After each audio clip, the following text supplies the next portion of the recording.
ఒక పాత శివారులో ఉన్న అద్దె ఇంటికి కొత్తగా వచ్చింది అనిత. ఆమె ఒక గ్రాఫిక్ డిజైనర్. నగర జీవితం విసిగి ప్రశాంతత కోసం ఈ పల్లెటూరులోని ఇంటిని సెలెక్ట్ చేసుకుంది. అది పెద్ద పాత ఇల్లు. గోడలు పసుపు రంగు, పైకప్పు నుంచి కొండెలా వేలాడే పంకాలు, ముందు తోట, వెనుక చలిగుండం వంటిది. ఇంట్లోకి అడుగుపెట్టిన మొదటి రోజే ఆమెకి ఏదో వింతగా అనిపించింది.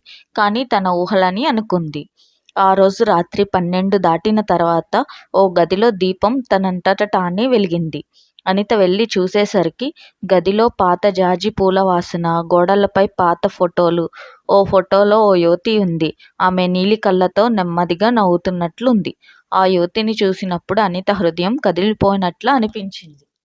ఒకరోజు పుస్తకాల మధ్య ఒక పాత డైరీ కనిపించింది. ఆ డైరీలో ఉన్నది మాలిక అనే యువతి కథ. ఆమె సంగీతాన్ని ప్రేమించేది. కానీ ఓ రోజు ఆమె కనిపించకుండా పోయిందని, ఆ తర్వాత నుంచి ఆ ఇంట్లో అర్ధరాత్రి పాటలు వినిపించేవని రాసింది. అనితకు భయం అనిపించింది. కానీ ఆశ్చర్యమూ కలిగింది. ఎందుకంటే ఆమె రాత్రిళ్ళు స్వప్నంలో పాటలు వింటోంది. మాలిక స్వరాన్ని వింటుంది. పాత పియానో దగ్గర కూడా ఊపిరి తీసే శబ్దం, తక్కువగా మోగే నాదాలు వినిపించేవి. ఒక రాత్రి అనిత పియానో దగ్గర మాలిక ఫోటో పెట్టి ప్రార్థన చేసింది. నీకు శాంతి కావాలా అని అడిగింది. అదే రాత్రి మాలిక ఆత్మ ప్రత్యక్షమైంది. కానీ భయపెట్టేలా కాదు, ఓ అందమైన నీలి కాంతిలా. మాలిక చెప్పింది, నన్ను ఎవరూ వినలేదు. నా పాటను మిగతా ప్రపంచం విన్నాకే నా ఆత్మకు శాంతి దొరుకుతుంది.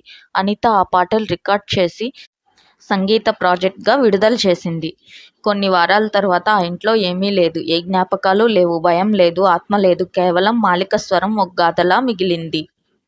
అనిత ఇప్పుడు ఒక ప్రసిద్ధ డిజైనర్ మాత్రమే కాదు, ఒక సంగీతకర్తగా మారింది. ఆమె ఎప్పుడూ చెబుతుంది, ఒకప్పుడు ఓ మాయలమయమైన స్వరం నన్ను భయపెట్టలేదు, ఓదార్చింది.